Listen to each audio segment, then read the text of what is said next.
Sveiki susirinkę ir šiandieninės mūsų diskusijos tema yra ką daryti technologinės bedarbystės akivaizdoje. Ar visi mane gerai girdite? Puiku. Tai pirmiausia, reikia apibrėžti, kas ta technologinė bedarbystė.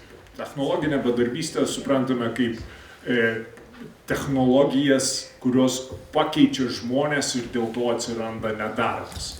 Ir vienas iš didžiausių šiandienos iššūkių ar ateities iššūkių yra tai, kad dirbtinis intelektas ir robotai, humanoidai pakeis žmonės ir tada daugybė žmonių taps bedarbiai.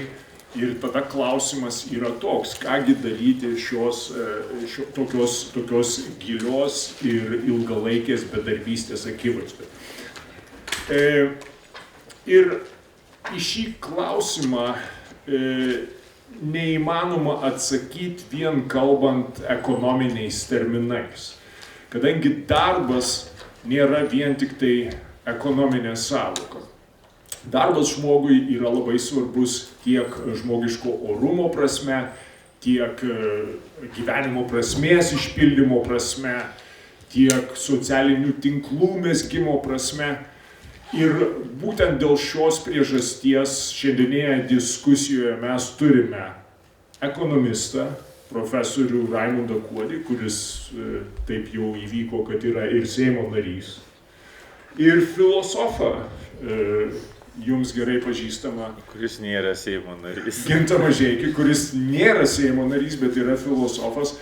Bet tarp šių dviejų žmonių mes galime atrasti tas esminės gijas, kurios gali padėti atsakyti į klausimą, ką daryti technologinės bedarbystės akivaizdoje, būtent kreipiant dėmesį į tai, kokia yra darbo svarba. Ir darbo svarba ne tiek ekonominė prasme, nors ekonominė prasme yra be galo svarbi, bet taip pat ir ta filosofinė, egzistencinė prasme, kurią kuria darbas žmogui.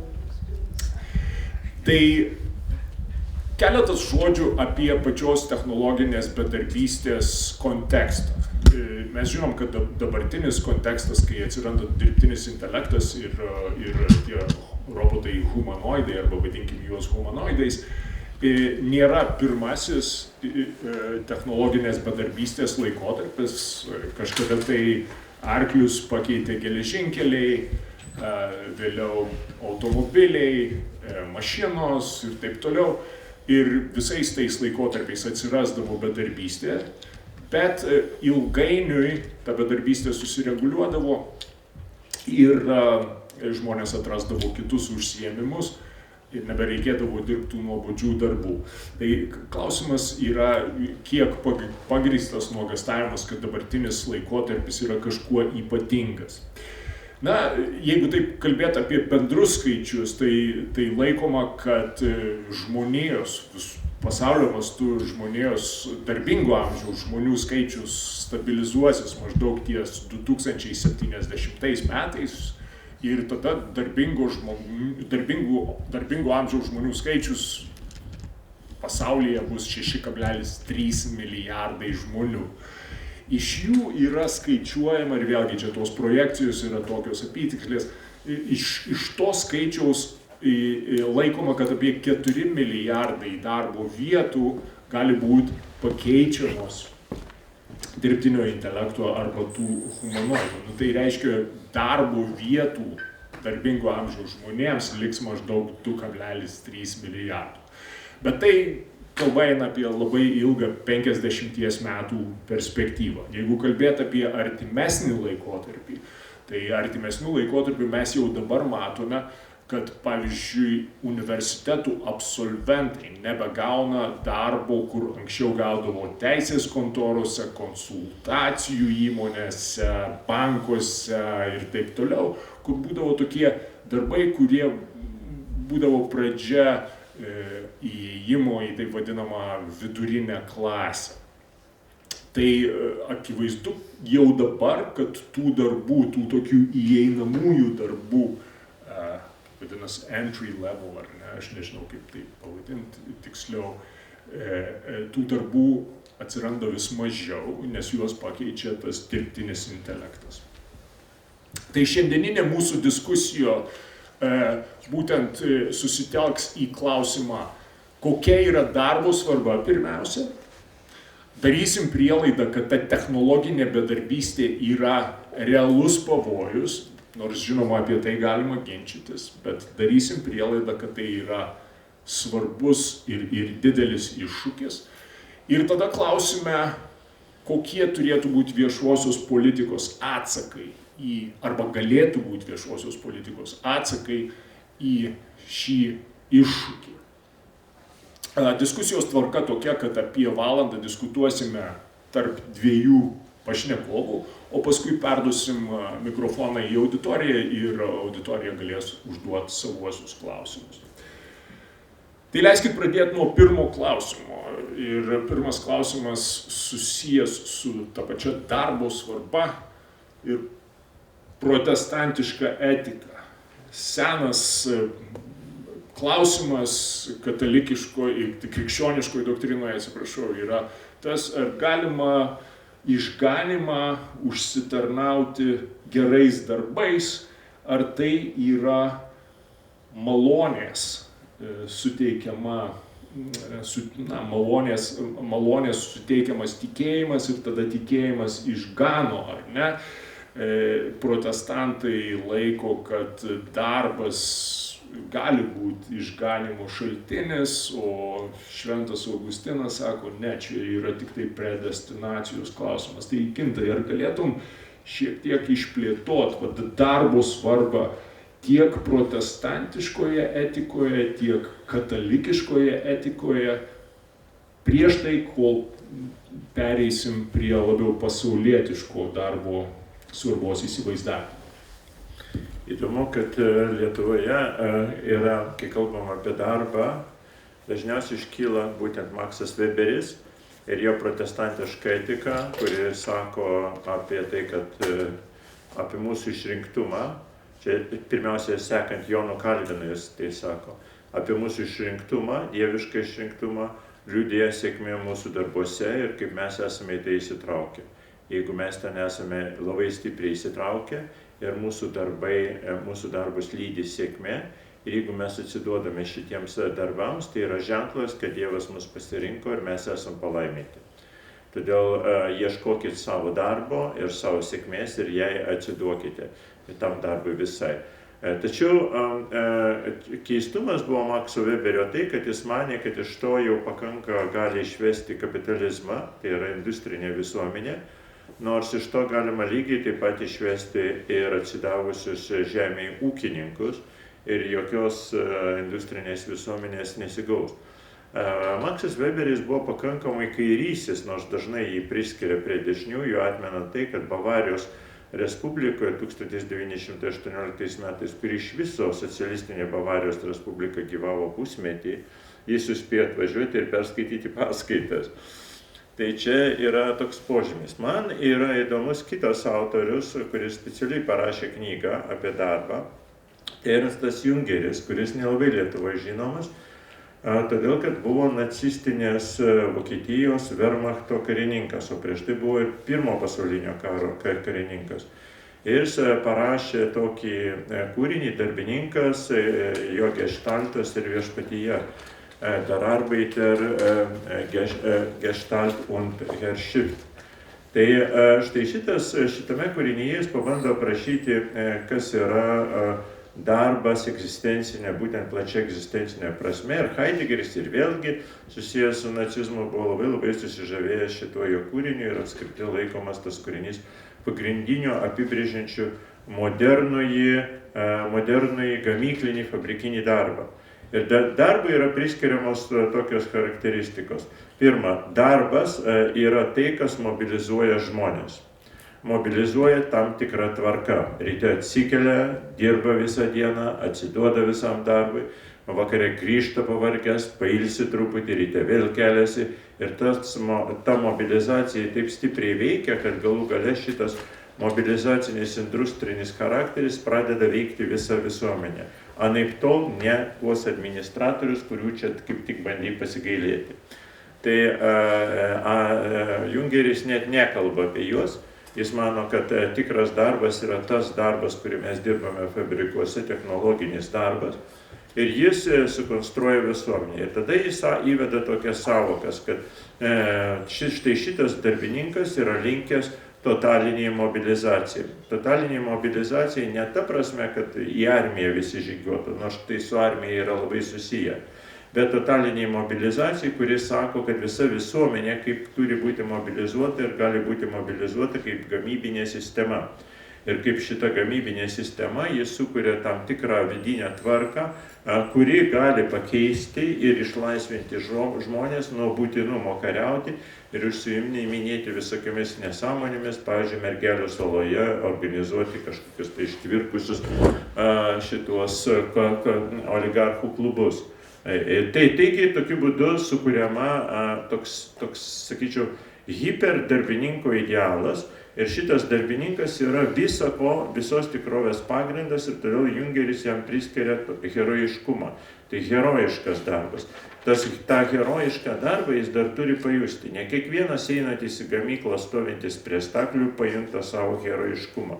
Tam, kad jis jį pajustų šitą herojiškumą, dar turi atsirasti profesinė kokia sąjunga ar kas nors paaiškintų draugai, kad jis suprastų, kad jis nėra šiaip išnaudojamas darbininkas, jis yra šito pasaulio ir kosmoso kūrėjas, juo remiasi visa kita.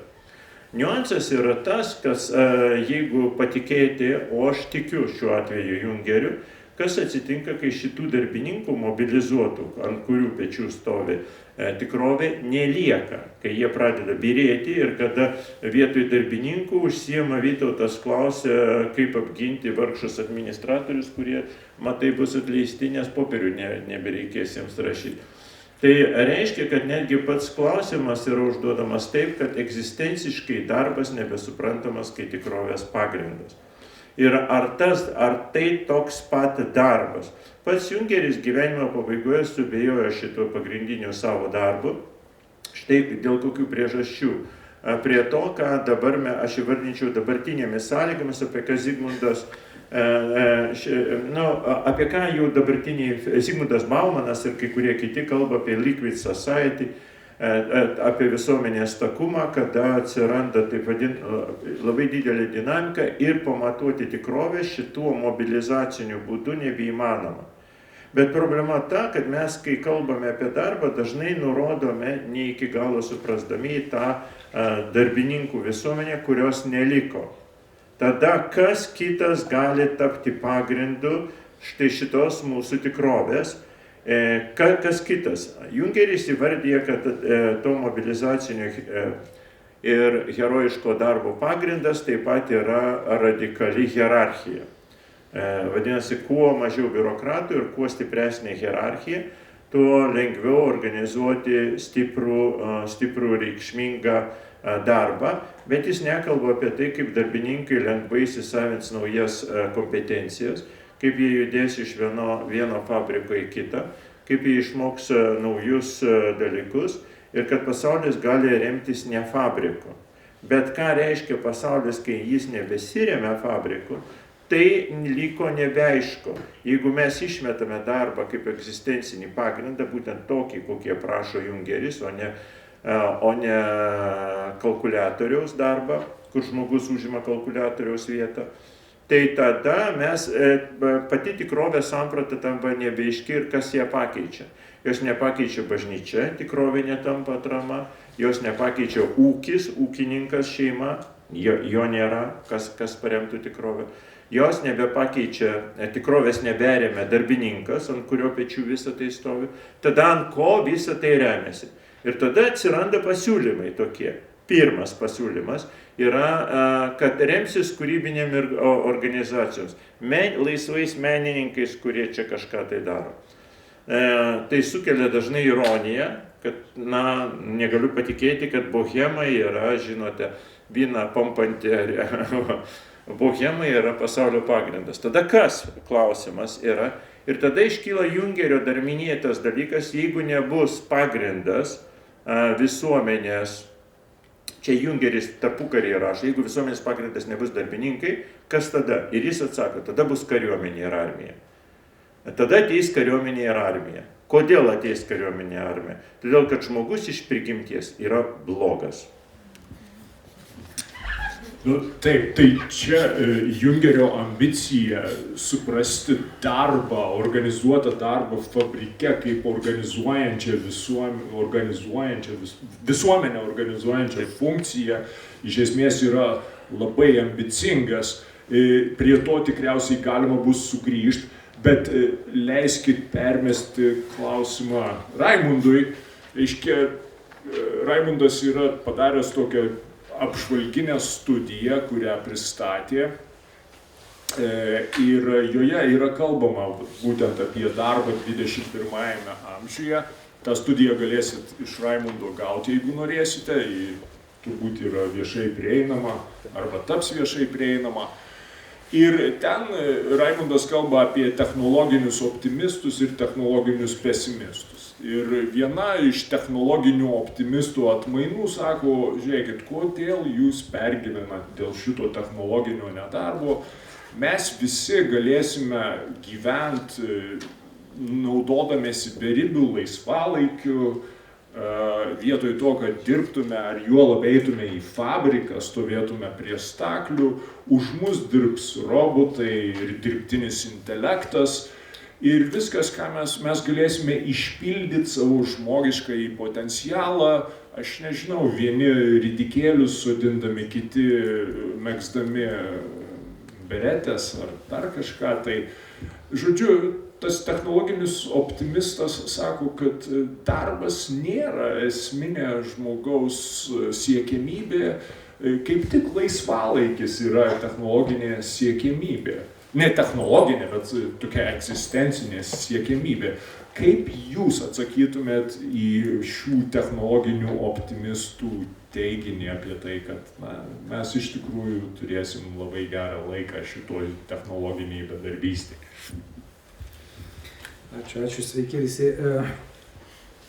Malonu sugrįžti į VDU, čia kažkaip teko dėstyti vienu metu, tai labai netikėtom aplinkybėm, kai mano mokytojas, akademikas Vilkas, taip anksti pasitraukė iš geresnį pasaulį, tai teko perimti jo vaikus. Smagu buvo porą metų. Gerai, tai dabar klausimas yra labai senas, antikiniai filosofijai jau buvo šnekama apie technologinę bedarbystę, arba tiksliau nerimą dėl jos, nes mes dar neturim tokio aiškaus pasireiškimo šito reiškinio. Čia daugiau būdavo tokios fobijos, baimės, kurios nepasitvirtino. Nes mokyklose jūs apie luditus girdėjot, prisimenat tokius, kurie buvo tokie socialiniai pesimistai to, kas vyksta, nes kalba eina apie dvi dimensijas. Ir technologinė dimensija ir socialinė dimensija, kas mums duoda tokią 4 kvadrantų matricą, kurioje kiekvienas save galite atrasti. Tai, nežinau, 19 amžiuje ten toks buvo Stanley Jevonsas, garsus ekonomistas, kuris anglies klausimą sprendė Anglijoje ir sakė, kad pritrūks anglies, nes efektyvesnės sistemos energetiškai pradeda daugiau naudoti. Gaunas toks savotiškas paradoksas, sistema efektyvesnė anglies suvartojimo atžvilgiu, bet daugiau suvartos galiausiai. Tai lygiai tas pats galioja iš esmės ir darbo rinkai. Našumą didinam, žmonių reikia galbūt vis mažiau tam pačiam produktui pagaminti, bet tokio masinio neužimtumo epizodų pasaulyje buvo gana mažai. Tai čia reikia tas Jevonso paradoksas, kad efektyvesnė sistema pritraukia daugiau darbuotojų. Kitaip tariant, žmonija prarado darbo vietas, o ne patį darbą. Čia yra svarbi skirtis. Reikia labai tvarkingai apie tai kalbėti. Mes prarandam darbo vietas nuolat ir žmonija perėjo čia iš tas tipinės tokios dauguma šalių tas tranzicijas iš žemės ūkio, agrarinės visuomenės į industrinę, tada kažkokia postindustrija, paslaugos, pradžiai kontaktinės, dabar jau nuotolinės nekontaktinės. Klausimas, kur žmonija pasidės po naujausios technologinės revoliucijos, kuri, kaip minėjai, yra susijusi su iš esmės proveržių humanoiduose ir dirbtiniam intelekte. Kitaip tariant, mes turėsim labai panašių į mus čia tokių robotukų vaikščiojančių, galėsim juos aprengti, jie sirgs už Žalgirį, jie turės sąmonę, nežinau, bus kaip žmonės. Čia vyksta, kaip sakant, ginčai, kas tai bus, čia kapitalas ar čia bus naujieji žmonės. Tai dėl šito viso, reiškias, vyksta dideli ginčai. Vieni sako, kad, dabar aš aptarsiu trumpai tos 4 kvadrantus toj matricai. Vieni yra technopesimistai, kurie sako, nieko čia ypatingo nevyksta. Bobas Gordonas, toks yra žymus senas ekonomistas, sako, žmonija visą, kas geriausia jai senai išrado. Tualetus, nežinau, automobilius, elektrą, pasikinkė ir taip toliau. Tai čia nieko ypatingo nevyksta, nepergyvenkite. Technooptimistai, kaip Rėjus Kurzweilis, iš Google ir panašus, sako, kad mes esam beveik ant singuliarumo ribos. Čia 5-10 metų klausimas, kai technologiniai proveržiai akumuliuosis į tokią revoliuciją, kad čia akmens ant akmens neliks. Ir panašu, kad mes einam tą kryptimą, apimant, sakykime, amžiną gyvenimą, ten ilgamžiškumo proveržius, dirbtinis intelektas, biotechnologijos ir taip toliau. Tai klausimas, ką dabar su visu to daryti. Pereikim į socialinę dimensiją. Socialiniai dimensijoje irgi yra optimistai ir pesimistai. Optimistai, tu jau apie juos užsiminėjai, sako, gerai, tai žmonija galbūt bus išlaisvinta nuo kažkokio tai sunkaus darbo. Kokia ta darbo prasmė, kolega, kaip sakant, Gintautas jau kalbėjo irgi čia, nuo antikos laikų eina, reiškia, tema apie kas yra laimė, kas yra prasmė, atskirimas, kaip sakant, tokios hedonistinės linijos, nuo eudamonijos, nuo prasmės linijos.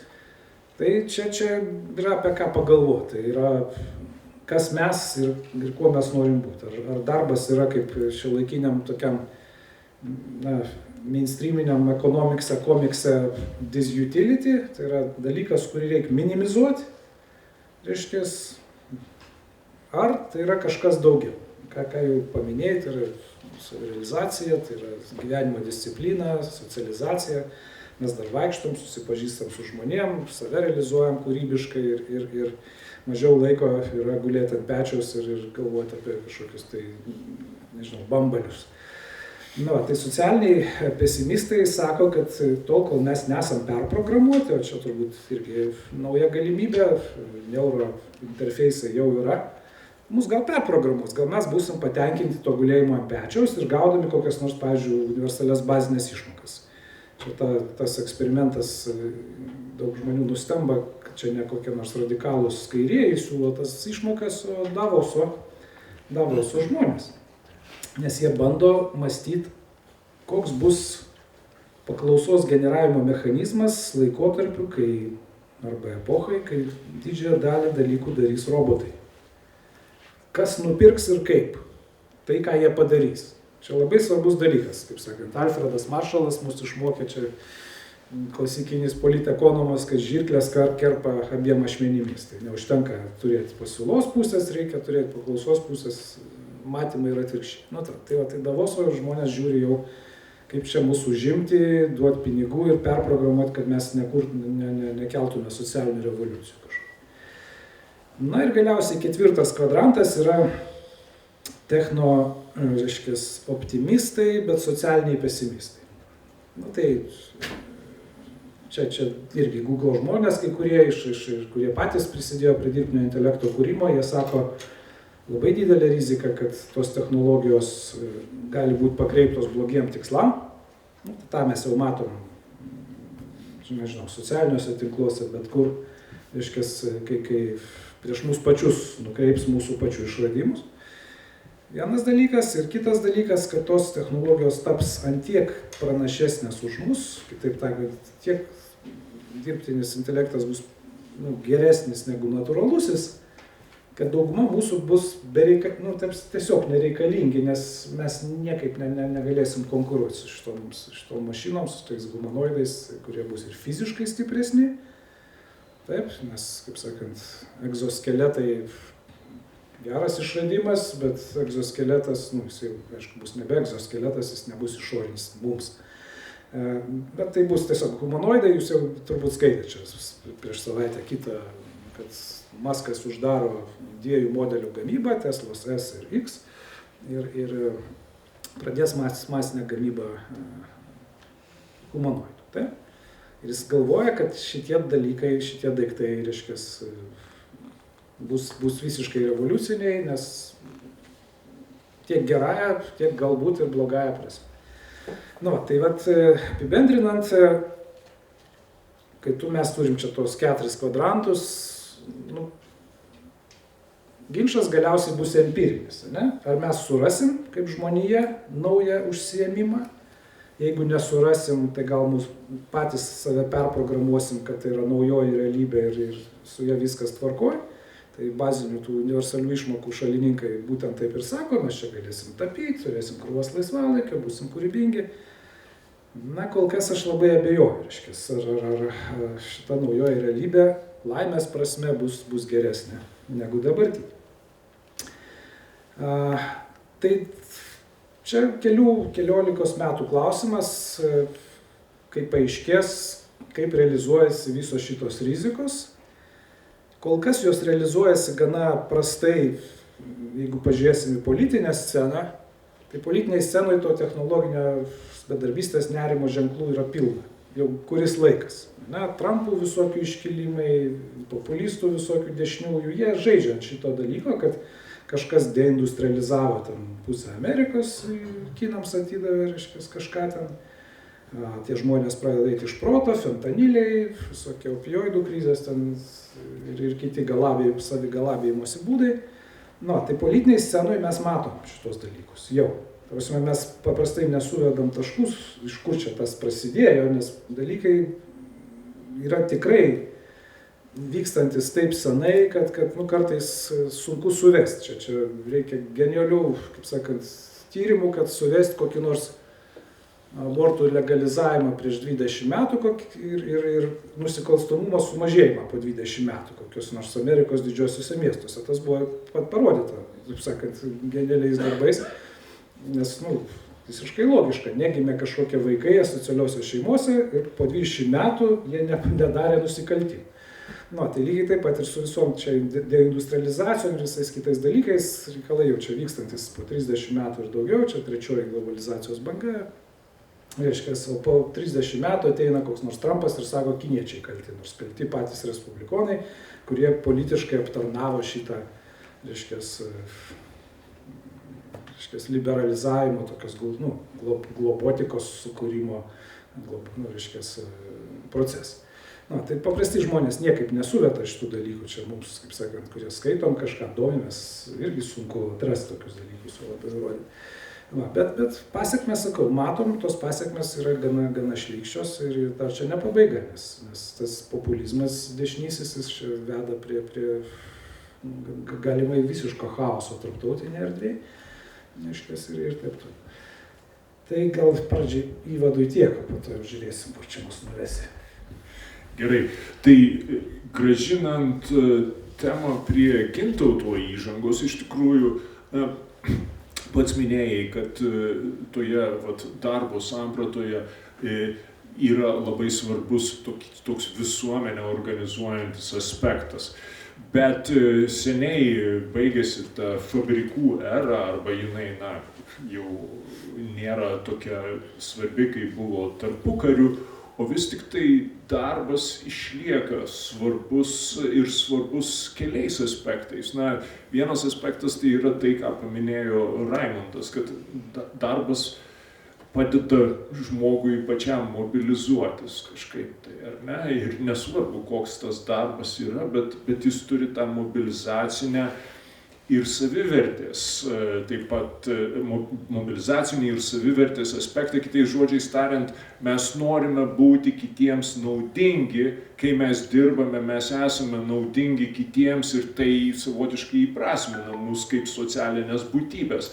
Tai ar iš tikrųjų kalbant apie darbą šiandien, kai mes nebeturim fabrikų ir apie darbą nebegalvojam kaip fabrikinį darbą arba nėra tai dominuojantis toksai darbo įvaizdis ir veikiau dominuojantis įvaizdis yra labiau tokio laisvo menininko arba profesoriaus arba ten individualaus verslininko, kuris užsiima kažkuo tai neorganizuotas į didelę profesinę sąjungą ar didelį konvejerį, bet vis tiek darbo prasmė čia išlieka. Ar galėtum, Gintautai, pabandyti artikuliuoti tuos elementus, kurie išlieka net ir dingus tam fabrikiniam darbui? Gal tai padės labiau suprasti, kokia yra darbo socialinė prasmė būtent? Na, pirmiausia, aš nemanau, kad fabrikas visiškai išnyko, jis labai smarkiai susitraukė. Tai atsirado ne iš karto po Antro pasaulinio karo, o aš tai pradėjau savo akimis matyti ir jūs matėte panašiai nuo 1990-91 metų. Štai šitas mūsų atgimimas, sąjūdis ir nepriklausomybės atgavimas sutapo vėliau iš karto su privatizacija ir radikaliu fabrikų susitraukimu. Ir po to, kai fabrikai susitraukė, dar galima čia atsekti ištisą istoriją, kaip ir kiek kas bandė atgaivinti šitos fabrikus nuo Panevėžio ekrano iki, sakykime, iki mezgimo kažkokių ir siuvimo fabrikų. Tai tų bandymų buvo ir šiandien šitų mažų, bet galingų ir produktyvių fabrikų tikrai Lietuvoje yra. Bet negaliu pasakyti, kad jie jau yra visuomenės pagrindas, kad tai, kas mūsų visuomenė išties organizuoja. Dabar pasižiūrėkime, aš užbaigiau tokią tezę, kad žmogus iš prigimties yra blogas. Tikiuosi, kad dauguma su manim nesutinka. Ir šitai, tai kas dabar, kodėl jis yra blogas? Na, į tai, kad jis blogas jau yra įvardęs ir Tomas Hobbesas čia kaip tezė tokia. Bet jis blogas yra ta prasme, kad jis yra savanaudis, egoistas ir kadangi tik tokiu būdu jis organizuodamas savo šeimą prieš kitas šeimas, savo mažą bendruomenę prieš kitas bendruomenės gali išlikti arba turi susitarti dėl geresnių dalykų. Ir štai tada atsiranda bandymai šitą visuomenę gerinti. Atsiranda politinė galia valdžia kaip vienas įrankis kartu su kariuomenė, kurie nori pagerinti viską. Antras būdas atsiranda bažnyčia, kuri nori pagerinti viskas. Ir trečias dalykas, kuris atsiranda panašiai jau 18 amžiaus pabaigoje, 19 amžiaus pradžioje, didieji fabrikai, kurie nori pagerinti viską. Ir čia neatsitiktinai buvo minimas Maksas Weberis. Todėl, kad darbas, tas fabrikinis ir juodas darbas turi atvesti ne tik tai į asmeninį išsigelbėjimą, bet ir visos žmonijos, atverti visos žmonijos kelią į dievišką šlovę. Bet matome štai, ką Raimundas pasakoja, tas dalykas staiga pradėjo patirti didžiulę grėsmę, ne tai, kad sakyčiau katastrofą, bet iškilo grėsmė. Ir daugelis politikos ekonomistų, filosofų ir dar pradeda svarstyti būtent tą klausimą, kurią Vytautas čia ir pakvietė mus diskutuoti. O kągi daryti, kas tada mūsų tampa mūsų tikrovės pagrindu. Į ką mes turime atsižvelgti. Ir, pavyzdžiui, Zygmundas Baumanas, manydamas, kad čia mūsų tikrovės pagrindu yra štai šita socialinė ekonominė dinamika, daug įvairių judrių kampanijų, kurios tarpusavy bendradarbiauja, čia pat įvedė ir aptiko sociologiškai tokią savoką kaip visuomenės nuosėdos. Tie, kurie negali čia plaukti viršuje, toje liquid, tokioje visuomenėje, ir jie nusėda. Ir tie, kurie nusėda, dauguma jų ir nebepakyla iš tų nuosėdos, tiesioginė ta žodžio prasme, kad augant kompetencijai ir dinamikai pagal Baumaną didėja šitų nuosėdų. Ir neaišku, ką su šitomis nuosėdomis daryti. Iš tikrųjų buvo įsivaizduojama, kad šitas nuosėdas galima išlaikyti tiesiog darant jiems išmokas, suteikiant minimalų malonumą gyvenimo, jau čia Raimundas užsiminė, kitas universitetai mokyklos čia siūlo įvairius mikrokreditus ir kitokius žodžių kompetencijas bando įsitraukti. Aš nepasakyčiau, kad gali apriepti visą visuomenę, bet pakankamai daug. Sakyčiau, 10 000 žmonių gali šitoje vietoje pajudinti Lietuvos švietimo sistemą nuolatos kas metai. Tai yra pakankamai didelis intensyvumas, bet veikiausiai šito dalyko mes pritrūksime. Yra savimoka, kai žmonės įsijungia YouTube, dirbtinį intelektą, patys gali keisti savo kompetenciją. Bet sekant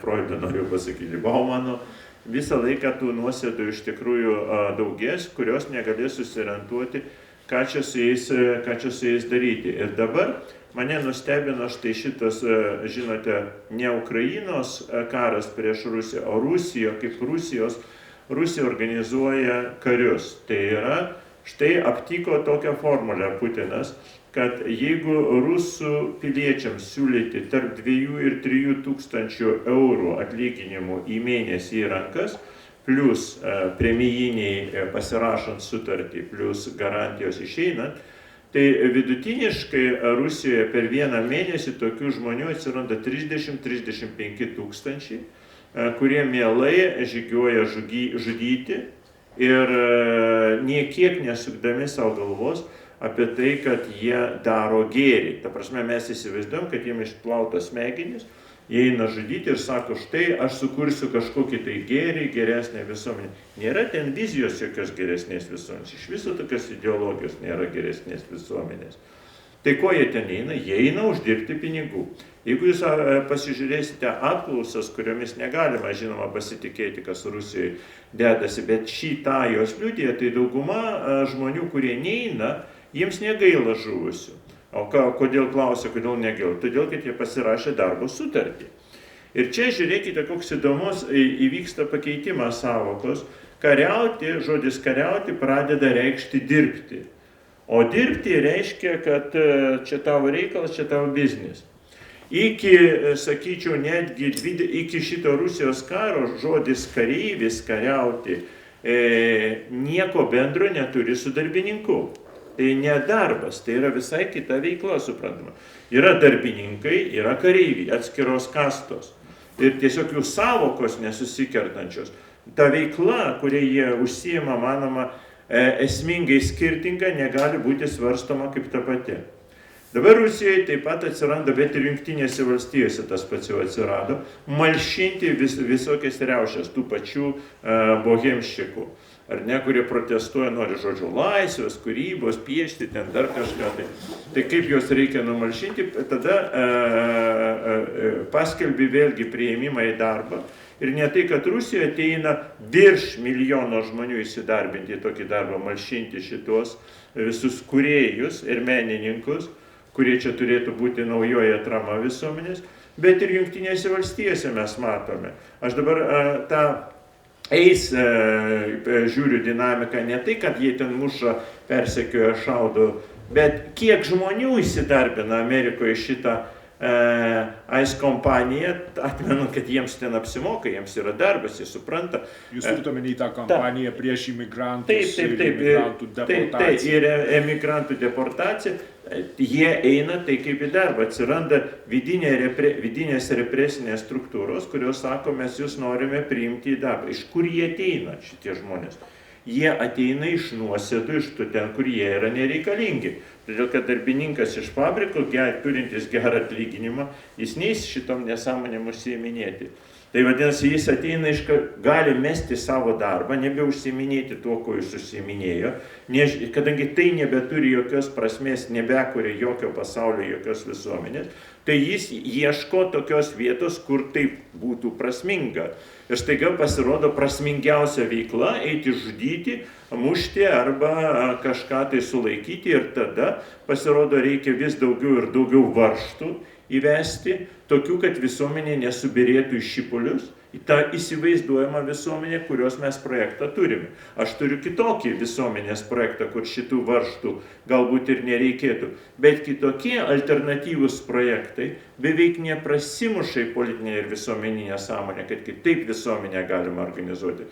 Tas vadinamasis socialinis reformizmas tapo antraeilis. Mūsų Seimas nesvarsto iš esminių visuomenės transformacijos pokyčių, todėl kad sprendžia įvairius instrumentinius klausimus, laimiai, kad dar neužsiema baudžiamųjų persekiojimų visų anarchistų ir bohemščikų, bet iš principo ta tendencija yra nuosėdos ieško, ką galėtų veikti ir jiems pasiūla yra eiti į represinės institucijas.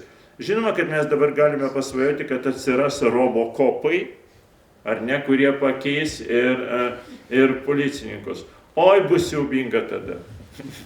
Taip, bet jeigu pratęsiant šią temą šiek tiek kita linkme, jums abiems yra pažįstamas tas sociologas Greiberis, dabar jau amžiną atilsį, kuris sukūrė tą sąvoką, šūdmalos darbai, bullshit jobs, ar ne, jis sukategorizavo tuos darbus į tokias 5 kategorijas. Vieni yra tam, kad sukurt statusą kažkam, tai pavyzdžiui, ten sėdi koks nors personalinis padėjėjas, tai yra statuso dalykas. Kiti yra, tarkime, lobistai, tie, kurie, kadangi kiti turi lobistus, tai ir man reikia, tai irgi savotiška to statuso atmaina. Paskui yra tie, kurie daro copy-paste, ar ne, jeigu dvi sistemos tarpusavėje nesusišneka, tai jie kopijuoja rankiniu būdu iš vieno Excelio į kitą Excelį. Ar ne, paskui yra visokie telemarketingai ir taip toliau. Greiberio teiginys yra, kad šie darbai, jie nekuria visuomeninės vertės, o mes sakėm, kad liktai darbas yra susijęs su visuomeninė verte. Ir vis tik tai tie žmonės nejaučia diskomforto dirbdami tuos darbus, nors galbūt kažkokį vidinį diskomfortą jaučia, bet tą vidinį diskomfortą, kaip tiems kareiviams, kurie eina žudyti, jiems pakeičia atlyginimas ir statusas. Tai kaip čia yra, kad vis tik tai viena vertus mes galvojame, kad darbas suteikia visuomeninę naudą ir darbas yra svarbus tol, kol jisai turi tą visuomeninę naudą. Kita vertus mes turime daugybę tų šūdmalos darbų, kurie visuomeninės vertės nekuria ir daugelis žmonių jaučia, kad jie jos nekuria, tačiau nežiūrint to, tą pasitenkinimą jie iš tų darbų gauna.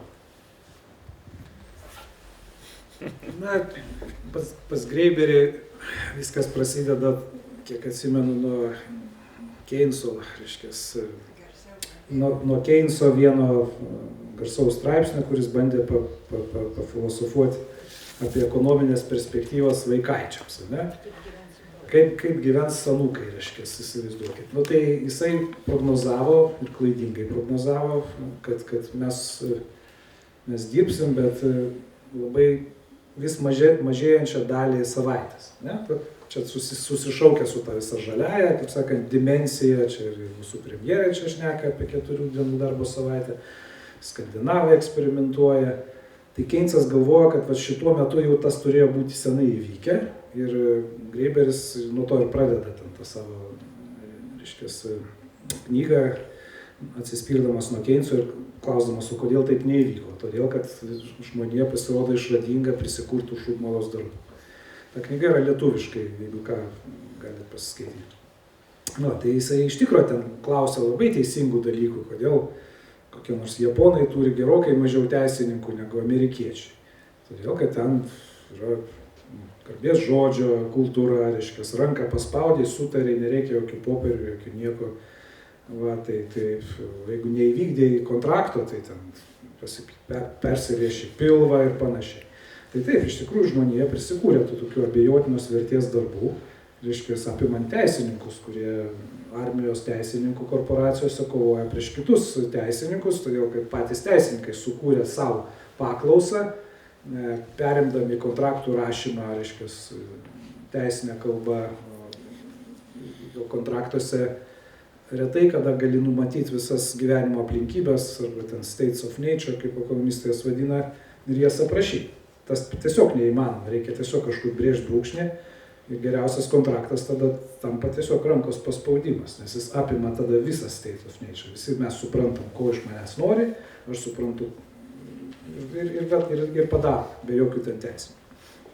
Tai dabar kur tie šūdmalos darbai, taip, paslaugų sektorius. Fabrikuose mes bent jau kažką ten kūrėm, mašinas, kažkokios automobilius, dar kažką, o paslaugų sektoriui, apimant viešąjį sektorių, atsiranda daug šūdmalos darbų. Viešasis sektorius beje buvo vienas iš absorbuotojų, tų atsilaisvinančių žmonių iš žemės ūkio ir iš pramonės. Tas didelė dalim buvo visiškai pateisinama, nes jeigu žmonija patenkina bazinius poreikius, jį pradeda norėti daugiau tokių aukštesnio lygio dalykų, švietimas geresnis, sveikatos apsauga, socialinis saugumas, fizinis saugumas galų gale. Nu, ir jeigu tuos dalykus dėl kažkokių priežasčių teikia viešasis sektorius, tai turėsim didesnės kariuomenės, didesnę armiją socialinių darbuotojų, švietimiečių, medikų ir taip toliau. Tai tas yra tvarkoj, bet žinoma, kad tas visas administracinis aparatas, jisai didžiąja dalim yra šūdmalos darbai, kylantis iš to, apie ką šneka matavimo ekonomika. Toks labai siauras mokslelis yra ekonomikui matavimo ekonomika.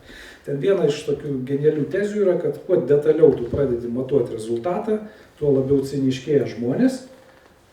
Taip, ir tuo reikia dar detalesnio matavimo, kad ciniškus žmonės kažkaip sudėti lentynėlės ir pasižiūrėti, ar jie tikrai dirba. Tai mes turim, pažiūrėkit, švietime, armijas žmonių, kurie formas kuria, ir po to armijos žmonių, kurie formas užpildo. Tas pats sveikatos apsaugoje.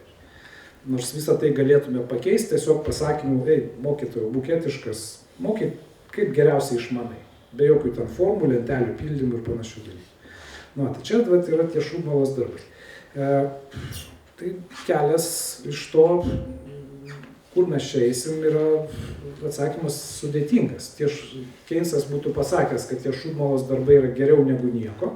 Keynesas, atsimena, siūlė užkasinėti, nežinau, bet ką ten, po žeme, kad žmonės atkasinėtų ir būtų kažkokia vertybė, kad būtų užimti. Ir tai geriau negu kad jie būtų bedarbiai, dėl priežasčių, kurias ką tik aptarėm.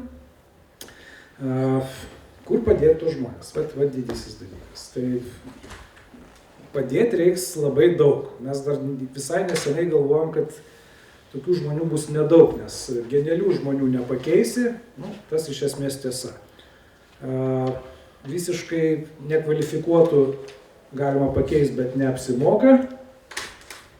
Išvalyti auditoriją. Čia yra, pavyzdžiui, sudėtingas darbas robotui, nes laiptai, kėdės, tai pasamdai kokiu nors už minimalią algą ir jis išvalys. Bet patys nesaugiausiai yra tos U raidės vidury pasirodo, kai tokio vidutinio sudėtingumo, kaip pas Greiberį, tie tokie biuro darbai, kurios gali išardyti detalės, Adamo Smito būdu, ir pasirodo, kad tos detalės nėra sudėtingos. Ten Excelį užpildyti, dar kažką, popierių kažkur nunešti, parašą gal, dar kažką.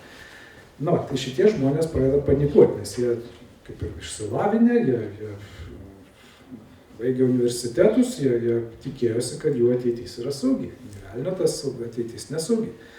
Tai dabar ir čia mes kalbam apie masinio užimtumo sektorius. Kasininkai tie patys, vairuotojai tie patys. Ir sakau, Teslos robotas turbūt ir laiptus valys pigiau negu žmogus su minimalia alga. Nes tie robotai pasirodo, jiems parodo, kaip žmogus valo šitą auditoriją ir jie išmoksta tą daryti. Dirbtinis intelektas. Nenustabu. Tai sudėtingos čia dilemas žmonijos laukia, ir sakau, turbūt ir tie socialiniai pesimistai, vienas iš jų rekomendacijų yra, sakau, ir darbo mažinti, trumpinti tą darbo savaitę, sako, čia ir planeta pailsės, sako, radikalesnis toks kelias yra tiesiog stabdyti technologinę pažangą, pamačius, kas darosi.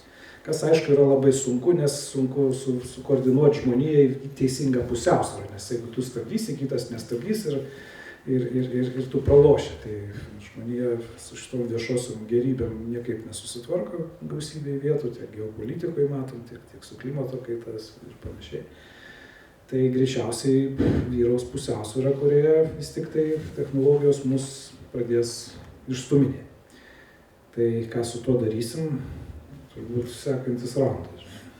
Taip, tai čia pati ta vieta, kai galima pereiti, koksai turėtų būti atsakas į tą technologinės bedarbystės perspektyvą ir ypač atsižvelgiant į tai, kad darome prielaidą, viso labo tik prielaidą, kad ta bedarbystė bus vienas dalykas gili, tai yra didelis skaičius bedarbių ir kad ji bus ilgalaikė, kadangi tų bedarbių bus labai daug. Tai klausimas yra iš tikrųjų toks, koks galėtų būti viešosios politikos atsakas. Ir pats jau užsiminei, kad vienas iš siūlomų tai tų politikos atsakų yra mokėti garantuotą minimalų atlygį visiems. Tai čia tam, kad galima būtų užtikrinti vieną vertus žmonių pragyvenimą, tų, kurie praras tuos darbus, o antras dalykas, kad pats minėjai tą Davoso forumą, kuris sako, čia yra būdas, kaip išlaikyti visuminę paklausą, nes priešingų atveju, jeigu yra labai daug bedarbių, kurie neturi pajamų, tai iškyla visuminės paklausos problema, kadangi paklausa krenta. O kita alternatyva, kurią pats esi pasiūlęs, tai būtų vėlgi iš esmės tos pačios išmokos, tik tai susietos su darbu. Kitais žodžiais tariant, būtų sukuriami tokie darbai, kuriuose žmonės dirbtų ir gautų tą minimalų atlygį. Tai iš esmės galim sakyti taip supaprastinant ir pataisysi mane, Raimundai, jeigu aš truputėlį ne taip interpretuoju, bet iš esmės tai yra išmoka su darbo prievolė ar išmoka be darbo prievolės. Tai klausimas pirmiausia Gintautui. Dabar, jeigu paimtume tokį modelį, kad sakom, gerai, išmoka su darbo prievolė.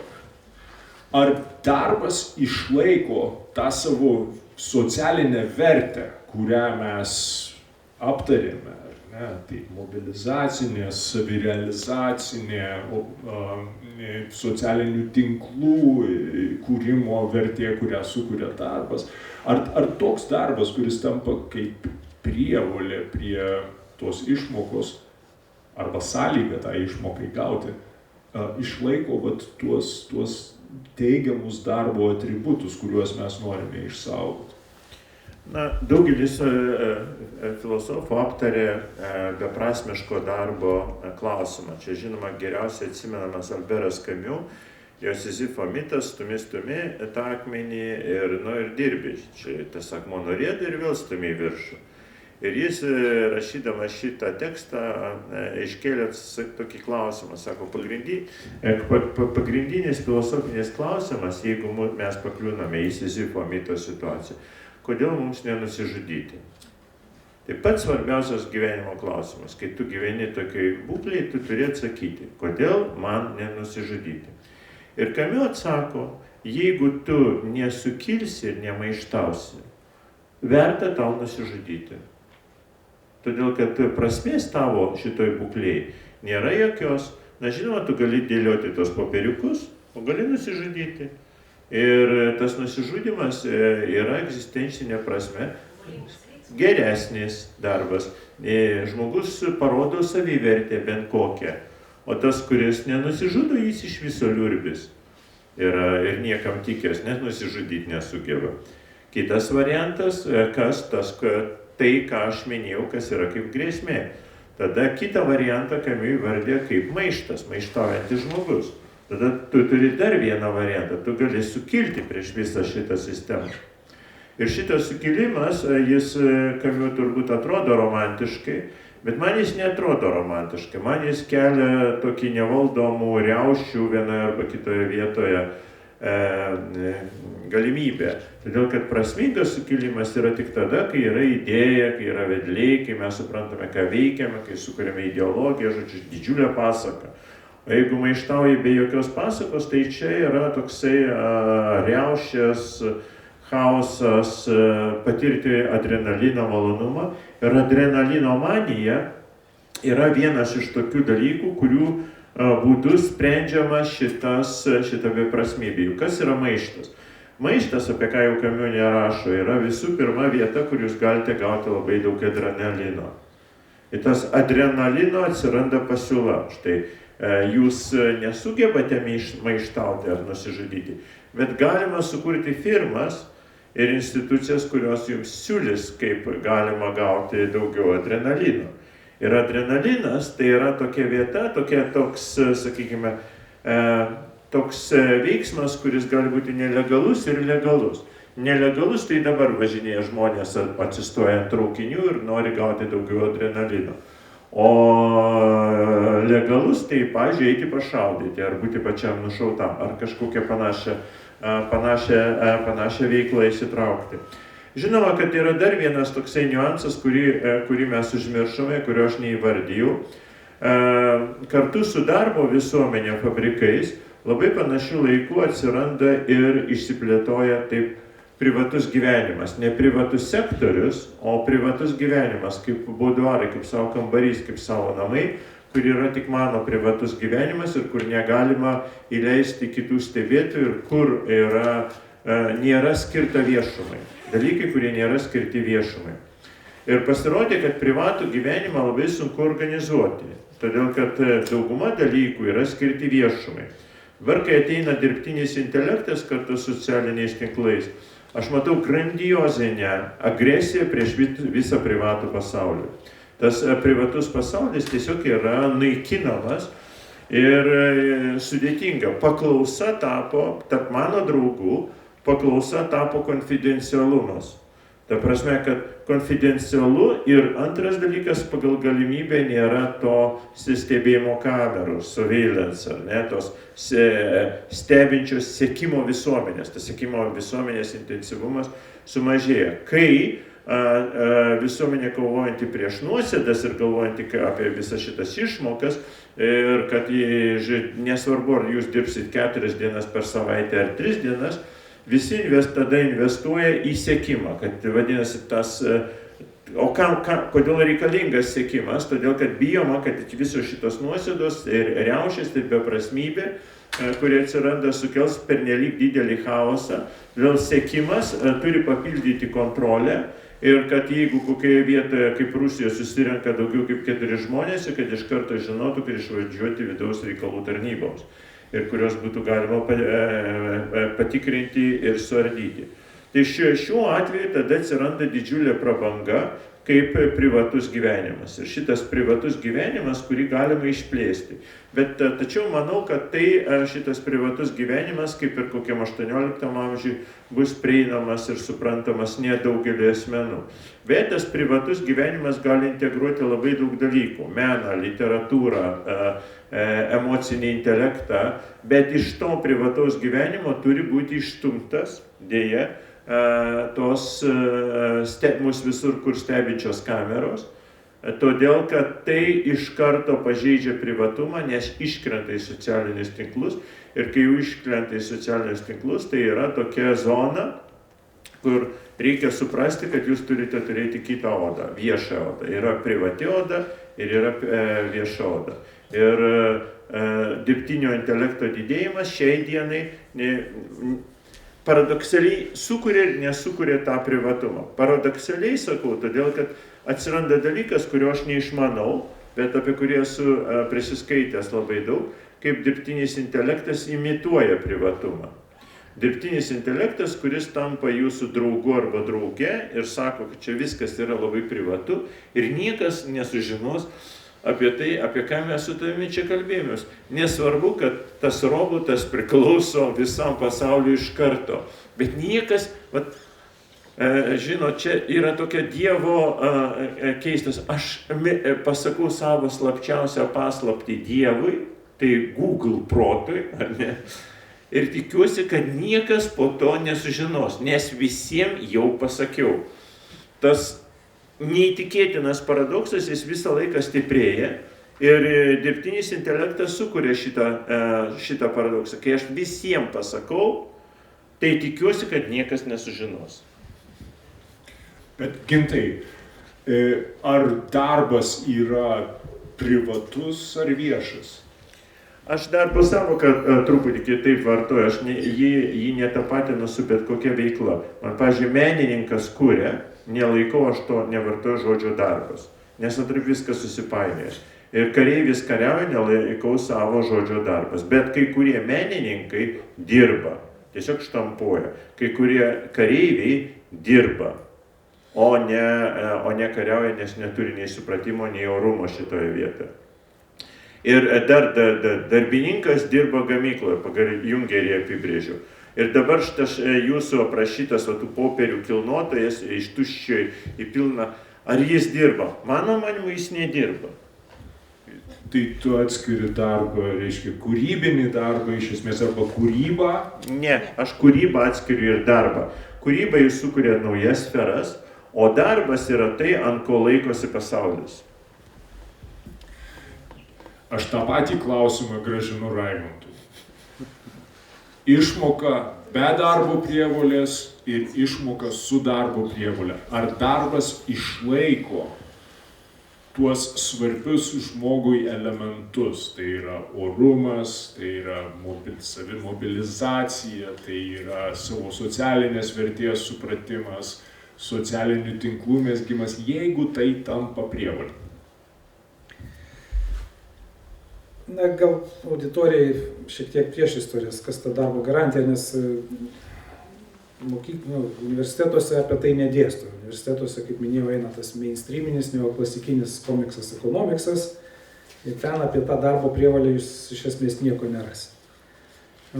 Darbo prievolė yra tema, kurią vysto Keyneso, kaip sakant, pasiekėjai, tokie iliuminatai Keyneso, reiškia, vadinamieji post-keynesistais, nepainiokit su naujaisiais keynesistais, kurie nėra jokie keynesistai.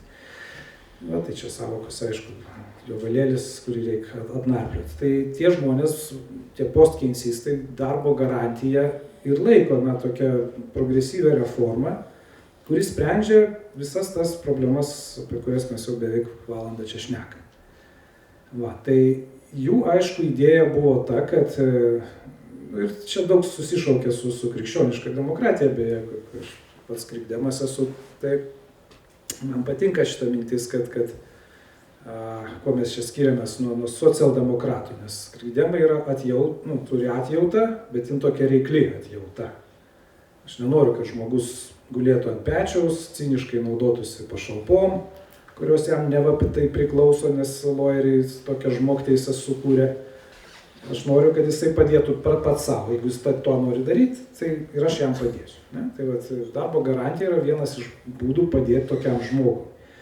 Ir šitos sistemos jos šiaip veikia daug kur pasaulyje, Švedijoje, Indijoje, Amerikoje toj pačioj, ypač po didžiosios depresijos, kai buvo tiesiog sakoma, kad mes jums garantuosim užimtumą tam tikrą. Ir tai yra geresnis kelias negu masinė bedarbystė ir su visom baisom socialiniam to pasiekmėm. Ir asmeniniam pasiekmėm, apimant šeimų dezintegraciją ir taip toliau.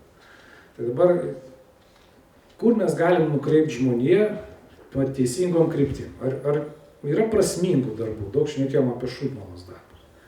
Ar, pavyzdžiui, žalioji ekonomika yra prasmingas darbas, bandyti, kaip sakant, suvaldyti klimato kaitą kažkokiais būdais, nukreipti žmonijos jėgas į atsinaujinančių išteklių ekonomikos kūrimą.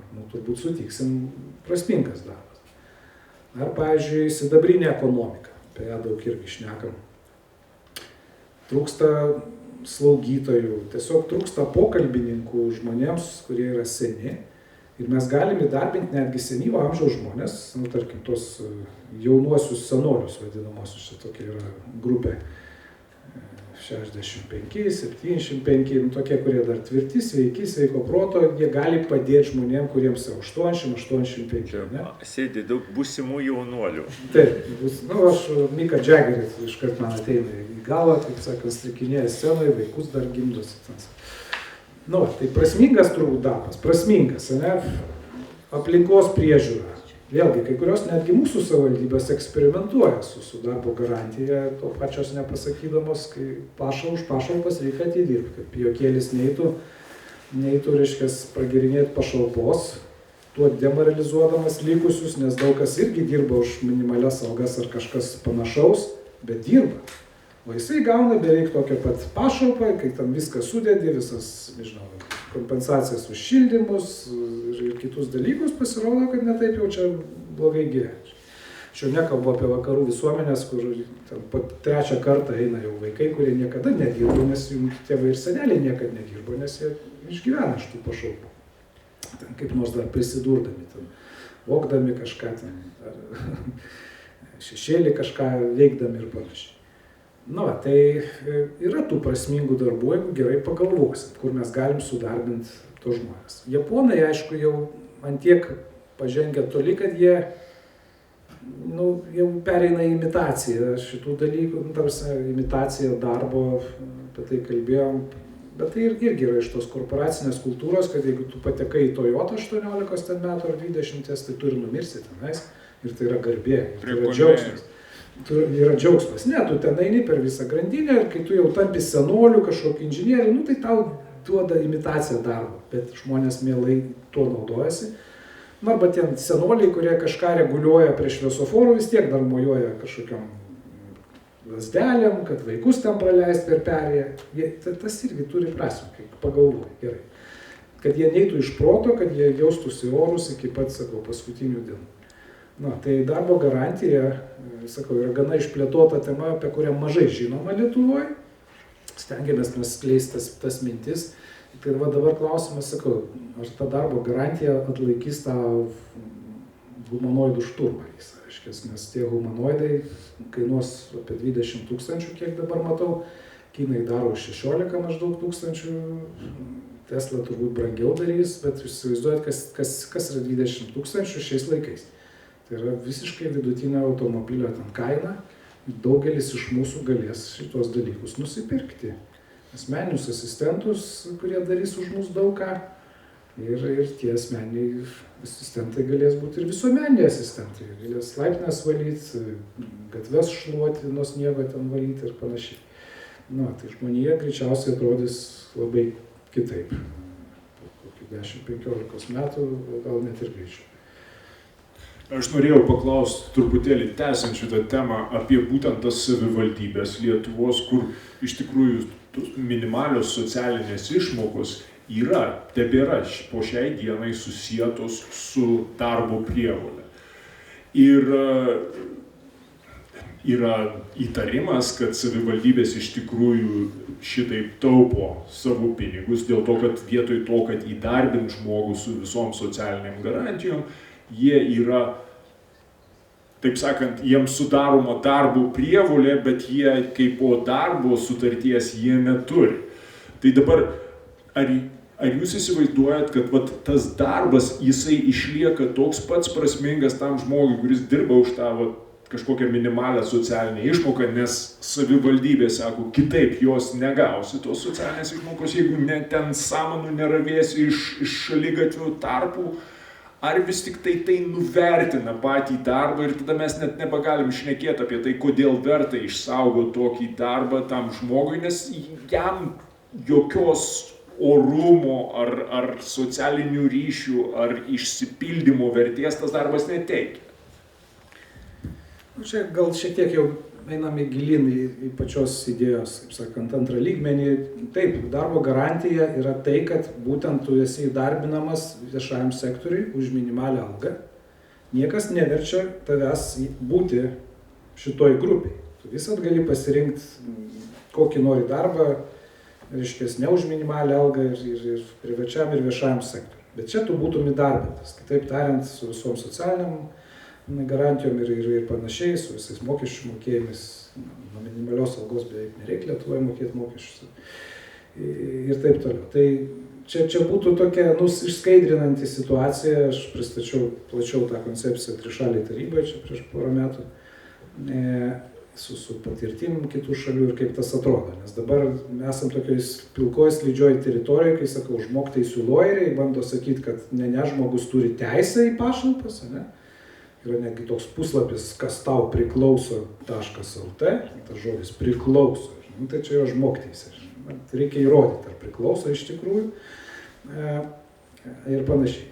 Nes kokie nors socialdemokratai ten pas įvairiose šalyse prisigalvoja visokių ten pretekstų, kodėl man kažkas priklauso. Pavyzdžiui, kažkas, mano protėviai buvo ten vergai atvežti į Ameriką, ne? Ir tau dėl to kažkas priklauso.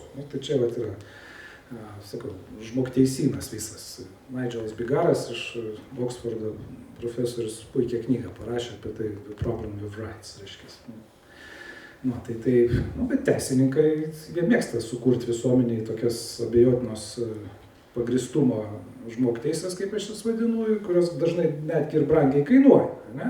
Kokia nors Kalifornija, ten nuėjus iki to, kad jie pradeda mokėti jiems, kelių šimtmečių senumo istorijų palikuonėms kažkokias tai kompensacijas, nes tai mes irgi galim prisigalvoti tokių nesąmonių, bet tas, aišku, demoralizuoja likusią visuomenę, nes jį sumokė už visas mes visi esame žmogteisynai. Tai mes irgi galim čia sugalvoti tokių istorinių nuoskaudų, kodėl mums dabar kažkas priklauso.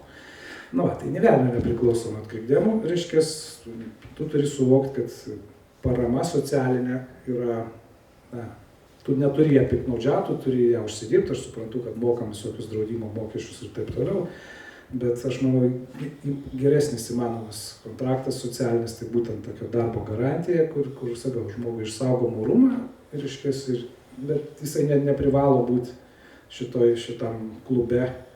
Bet jeigu jau taip nutiko, kad tu praradai darbą dėl kažkokių priežasčių, tu gali pereiti šitą naują pūlą, baseiną, tą vadinamą, su darbo garantija. Tai kaip ir visą Lietuvoje čia dešimtmečiais užtrunka tas idėjas skleist, nes nėra strateginės disciplinos, tai kada nors pramušim, aš įsivaizduoju šitą dalyką, bet sakau, dabar atsirado naujas priešinis vėjas. Ar tikrai mes turėsim tiek tų prasmingų darbų, sidabrinė ekonomika, žalioji, nes dabar jau prasideda toks uždaras ratas, kai robotai kūrė robotus ir, pavyzdžiui, Kinija jau turi gausybę tų vadinamųjų tamsiųjų fabrikų. Tai nereiškia, kad jie nelegalūs ar šešėliniai, ten tamsus reiškia, kad nedega nei viena šviesa fabrike, nes jos nereikia, nes viskas robotizuota absoliučiai, nėra nei vieno žmogaus fabrike. Tai čia naujoji realybė, kuri masiškai plinta ir sakau, galiausiai čia empirika parodys, kiek mes čia save gazdinam ir kiek čia iš tikrųjų yra baisus dalykai. Tai aš užduosiu, iš tikrųjų, permesdamas šitą klausimą atgal Gintautui, išmoka su darbo prievolė, ar ji išlaiko tuos darbo privalumus. Ir po to perduosiu mikrofoną auditorijai. Tai prašau. Trumpai, Raimundas nepaminėjo tokio dalyko, kalbėdamas, kad, pavyzdžiui, kai Jungeris rašo apie darbą ir jo orumą, ir kaip pasaulis stovi ant darbininko pečių, jis turi omeny, vartoja žodį rūpestis. Tai vadinasi, tas darbininkas, kuris rūpinasi savo darbo ir darbo aplinka.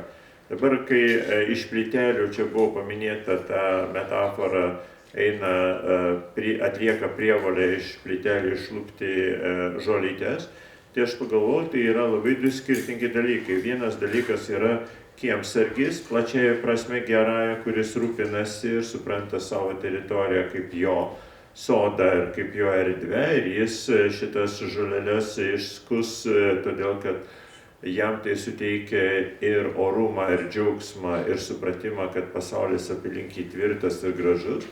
Ir tas pats yra bedarbis, kuris teplept kažką tenais rovinės ir kuriam tie dalykai nerūpi ir nėra čia apskritai rūpesčio sampratos. Jeigu iš darbo pašalinamas rūpesčio samprata, tai jau nuo Markso ir Hegelio laikų mes tai vardiname išnaudojimą. O jeigu žmogus rūpinasi, tai jo atlygis susilieja su rūpesčiu, tai yra atsiranda balansas, kiek jis jaučia rūpesčio, kiek nesusvetimėja šitam darbui ir koks jo yra atlygis, kad turi būti tam tikras balansas tarp šitų dviejų dalykų. Bet jeigu yra vien tik tai išmoka ir nėra jokio rūpesčio, tai tą dalyką mes suprasime kaip žalojantį, kaip kas netitinka pačios darbo esmės, kas netitinka darbo esmės. Todėl išmokos iš tikrųjų, jeigu jos yra, išmokos, kurios yra susietos, kurios nėra nei kaip susietos su rūpesčiu, aš tame nematau jokios prasmės. Tai aš dėstu dar socialinį darbą ir VDU socialinė kritika socialinio darbo specialybei. Ir ten labai daug ateina studentų, mano nuostabai, iš pravieniškių, pravieniškiuose dirbantys socialiniai darbuotojai. Pravieniškių kalėjimo. Tai viena tokia tema, kurią mes diskutuojam apie tai, kaip yra padaryti šitiems žmonėm, kurie yra įkalinti ir kuriems jau suteikiama darbo galimybė, arba kurie jaučiasi beprasmiai, tai taip pat aptiktas labai didelis skirtumas tarp darbo, kur jaučia šitas nuteistasis prasmę, ir darbo, kur nejaučia prasmės. Pavyzdžiui, yra toks dalykas rūpintis beglobiais šunimis ir katėmis. Supranta kaip prasmę. Didžiulė prasmė ir tame mato apskritai gyvenimo tikslą. Rovinėti žoleles nemato prasmės. Tai čia atsiranda niuansas, kad ten, kur jie mato prasmę, ten prasideda ta vadinama grįžtamoji resocializacija ir tas asmens sugrįžimas, produktyvus asmens sugrįžimas į visuomenę. Jeigu darbas yra beprasmis, tai resocializacijos neatsitinka. Nieko nepadeda. Yra absurdas, čia Sizifo akmuo, kurį jau kartojau. Tai jeigu išmokos nėra susietos su šita žmogaus prasme, jo rūpesčiu, aš nelabai suprantu, ką tai reiškia. Bet, pavyzdžiui, yra tų veiklų daugybė, kurią pati visuomenė gali įsisavinti, ir vieną Raimundas jau minėjau, pavyzdžiui, tie patys socialiniai darbuotojai, kurie užsiima vyresnio amžiaus ir negalinčio turinčių asmenų globa. Tai čia yra dar didžiulė sfera, kuri neužpildyta. Jeigu aš tiesiog nenoriu dabar įvardinti, pavyzdžiui, vienas socialinis darbuotojas šiuo metu Lietuvoje, vienam socialiniam darbuotojui yra priskiriami 200 kalinių, kas yra absoliučiai neįmanoma net atsiminti. Ir norma yra vakaruose 30, pavyzdžiui, gali būti. Bet 200 yra absurdas. Lietuvoje yra 200, vadinasi, nieko nevyksta.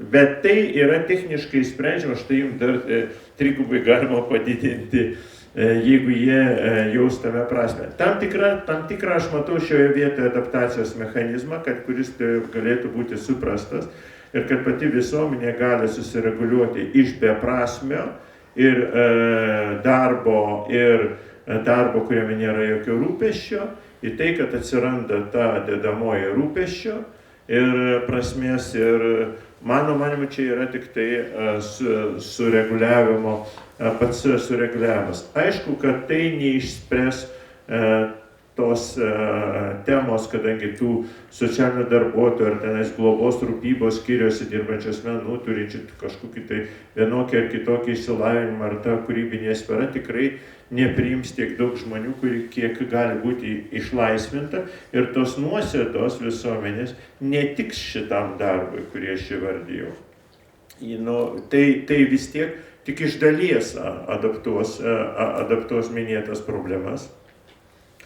Tai aš iš tikrųjų nenoriu čia rodyti, sugalvoti tam tikro sprendimo. Bet vienas dalykas, kuris man nepatinka, kaip mes samprotaujam, bet čia jau mano asmeninis požiūris, man nepatinka, kad valstybė kaip vienintelė ir vieninga organizacija imasi spręsti šitą klausimą. Mano manimu, ten, kur yra organizuota valstybė, kuri viską nori išspręsti, o nesprendžia kartu arba kartu su nevyriausybinėm organizacijom arba nepriklausomai, pačios nevyriausybinės organizacijos gali spręsti. Tai kai sprendžia visa valstybė visuotiniu būdu, tai mano manimu nieko gero iš to ir neišeis. Kadangi kiekviena žmonių grupė bando tą prasmę savo ir reikšmę darbo ir gyvenimo suprasti ir organizuoti kitaip. Ir aš už visus todėl negaliu čia nei paminėti, nei užtarti, todėl kad vien tai, kas vienai grupiai bus, yra labai prasminga. Vandenį nešioti kibirais į kalną budistui, medituojant. Kitam tai bus Sizifo darbas, dėl kurio reikia nusižudyti. Ačiū labai ir dabar norėčiau pakviesti jūs užduoti klausimus. Aš atnešiu mikrofoną, tai prašom kelkit rankas, kas norit užduoti klausimą.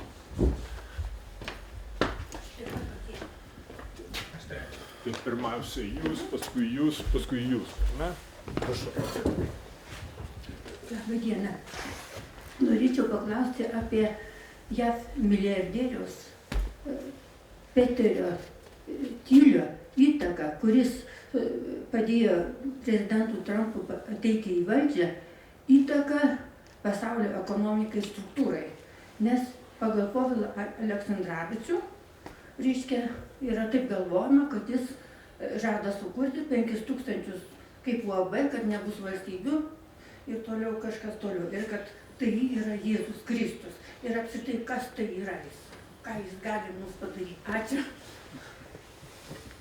Tai čia jeigu tas veikia, aš kadangi šitą temą bent kiek esu nagrinėjęs, tai Peter Thiel kartu kurtais Jervinti ir visa grupė žmonių yra, taip, jie yra pasiūlę tokią fantastinę idėją, kad vietoj dabartinių Jungtinių valstijų turėtų atsirasti tokia korporacijų asociacija, pavadinkime, kur kiekviena korporacija valdo ar kartu su kita korporacija valdo kažkokį išmano miestą, Smart City, ir kurio gyventojai turi tokias teisės, kurie priklausomai nuo to, kokį pridėtinį kapitalą jie ten sukuria ir kiek jie yra naudingi. Atitinkamai žmonės, kurie yra nenaudingi ir nesukuria jokio pridėtinio kapitalo, negalėtų balsuoti ir savivaldybės rinkimuose ir apskritai nelabai kam jie reikalingi.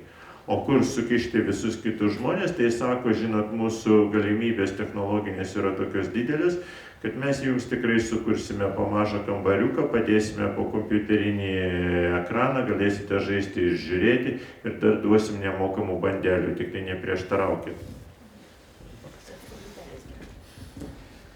Gediminas Karoblis. Vieną klausimą profesoriui Gintautui ir vieną profesoriui Raimundui. Pirmiausia, dėl mitologijos. Sizifas ir nubaustas už maištą. Tai čia dar yra niuansų, kuriuos reikia išsiaiškinti, kaip čia ten jam atsitiko. Kitas dalykas, šalia Jungerio ir Heideggerio toks Eugenas Finkas sukiojasi, jis tuo metu rašo apie žaidimą. Publikuota vėliau, bet faktiškai taip pat ten irgi įdomi antropologija susidėlioja iš 5 sričių, kuris tais lygina žmonės ir dievus. Čia tokia įdomi tema išlenda, kadangi o gal mes būsim kaip dievai su dirbtiniu intelektu. Ir jisai sako, iš tų 5 darbas ir mirtis dievams netaikoma, tik žmonėm. O kitos 3 žaidimas, meilė ir karas yra abiem. Tai va čia įdomu, kaip su tais kareiviais, reiškia, yra atkritimas į tokį žmogišką gaunasi buvimą. Ir aš sutinku iš tikrųjų su abiejų jūsų mintim, kad darbas ir dar pridėčiau mirtis humanizuoja. Ir ko gero galbūt net žmonės geresni už tos graikų dievus čia būtų. Ir mirtis nukerta mūsų nesąmonių laviną, o darbas irgi kažką padaro, kad apsitvarko reikalai. Dabar aš nesutikčiau dėl kūrybos, manyčiau, kad reikėtų čia kalbėti, nes mano dirbtinis intelektas žiauriai kūrybiškas. Ir čia mano jau klausimas kitam profesoriui Baumolio ir Boveno, ten labai sena studija apie atlikimo menus, vis įdomesnė dabar darosi, kiek aš suprantu, iš ekonomistų diskusijų. Kodėl? Todėl, kad sako, Ravelio bolero atlikti tiek pat laiko užtrunka ir tuo metu, kai jis sukurta buvo, ir dabar, ir visada užtruks. Tu negali efektyvizuoti, taip sakant, atlikimų. Kūrybą gali efektyvizuoti. Tai va čia tokie klausimai šiek tiek į menininkų pusę. Kas yra neliečiama ir gal, sakykime, toj žaidimo sferai. Tai iš dalies abiem panašus klausimas. Na, aš apie Sizifą jau nereaguosiu, nes kalbėjau apie Albero Camus Sizifą, ne apie antikinį. Bet kalbant dėl žaidimų, iš tiesų buvo šita tema, ne tik Eugenas Finkas ir Johan Huizinga ir Gadameris ir ten visai be žmonių, kurie bando svarstyti, ar žaidimai galėtų pakeisti šitą darbą ir apskritai, kad žmogus prasidėjo galbūt ne nuo to, kad dirba, o nuo to, kad jisai žaidžia, bet žaidimai ten tuo metu buvo priskirti ritualai. Tai ritualinis elgesys pirmykščių žmonių buvo suprastas kaip žaidimas. Ir vadinasi, žaidimas yra suprastas kaip prasmės sfera, kur pati pagrindinė prasmė ir atsiranda. Nemanau, kad jie susišnekėtų šitie autoriai su Jungeriu, nes tiesiog jie vartoja kitokius žodžius, kai Jungeris sako apie šito darbo reikšmę. Darbas tai reiškia tai, kad mes kiekvieną dieną iš ryto mes užtikriname pasaulio tvarumą. Ne tai, kad mes jį žaidžiame, o tai, kad kiekvieną rytą mes jį pataisome, kiek jis sugriuvo ir jis todėl tęsiasi tvirtas ir gražus. Jo, tai čia šitoje vietoje, bet ar žaidimas galėtų pakeisti šitą darbą? Kažkiek taip, bet nemanau, kad tai esminis sprendimas. Aš nematau įrodymų to. Pavyzdžiui, Paul Tillich ir ten visi mano minėti, jie sako, taip, kompiuteriniai žaidimai išlaisvins tuos, kurie nedirbs, bet aš nenoriu tai dabar gilintis. Bet praktikoje aš matau ir kitą dalyką, kad tie kompiuteriniai žaidėjai, kurie turėtų būti išlaisvinti, jie po to mielai samdosi kariuomenės ir užsiema ir parduoda savo gebėjimus žaidimo žudimui ir pereina iš žaidimo į karo sferą labai lengvai. Paminėjot Baumolį, čia, aišku, ekonomistų, nežinau, kiek čia iš jūsų yra, bet labai svarbus žmogus, kuris vienas turbūt svarbiausių dėsnių yra sukūręs ekonomikoje aplamai, tai yra ta vadinama kaštų liga. Bet ką jūs minėjot, buvo iliustruota čia toj knygai, kurią jūs irgi minėjot 60-aisiais per atlikimą kažkokio kūrinio, ten niekaip negali pagreitinti to kūrinio, našumą gali pakelti, bet kūrinys jau bus kitoks net pažįstamas, tai ta kaštų liga yra vienas iš paaiškinimų, kodėl viešasis sektorius pūtėsi aplamai 20-ajame amžiuje ir tai nėra kažkoks tai blogas dalykas, tiesiog natūraliai tas pareina iš našumo augimo skirtumų tarp privataus sektoriaus ir viešo. Nes privatus jisai dirba daugiausia, sakykime, tai fabrikuose, kur gana nesunku robotizuoti darbą, padidinti tą našumą, tada tas privatus sektorius užduoda algų augimo tempą, o viešajam sektoriui koncentruojasi žmonės, kuriems sunku padidinti našumą. Chirurgas galbūt galėtų, operuoti vienu metu 2 pacientus, padvigubinant našumą, bet mes labai pradėtume bijoti dėl kokybės. Tai viešajam sektoriui gana sunku padidinti našumą.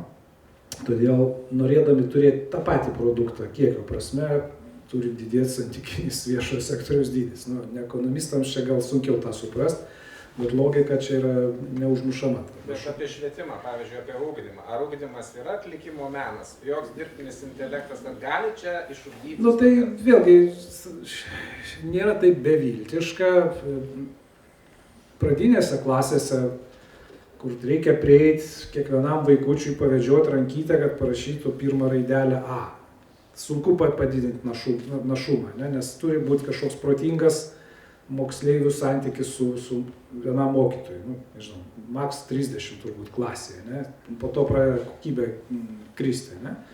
Bet tarkim universitetuose mes tą technologinį proveržį esam padarę. Žiūrėkit, projektoriai, internetas, mes galim šitą paskaitą transliuoti 1000 žmonių ar 10 000. Klausimas, ką jie išgirs. Studento požiūriu, jo ugdymasis prilygsta bolero laikui. Ar galima pagreitinti mokymosi tempą iš studentų? Čia kaštų ir naudos klausimas. Mes aukojam individualumą tada mokymo procese, kad mes galim čia prieiti, kiekvienam individualiai paaiškinti kažką, mes tą aukojam masiškumo vardan. Tai čia reikia apsispręsti, čia jau kaštų naudos analizės klausimas, kur brėžti tą brūkšnį, kur ta geroji pusiausvyrą.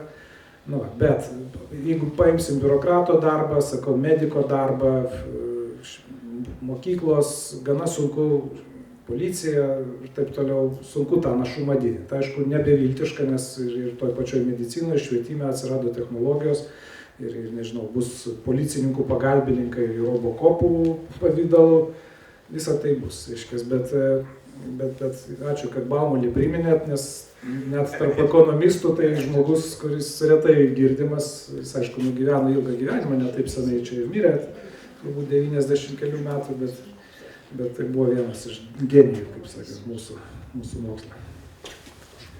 Sveiki, noriu padėkoti už puikią diskusiją. Aš tokį gal spekuliatyvų klausimą turiu.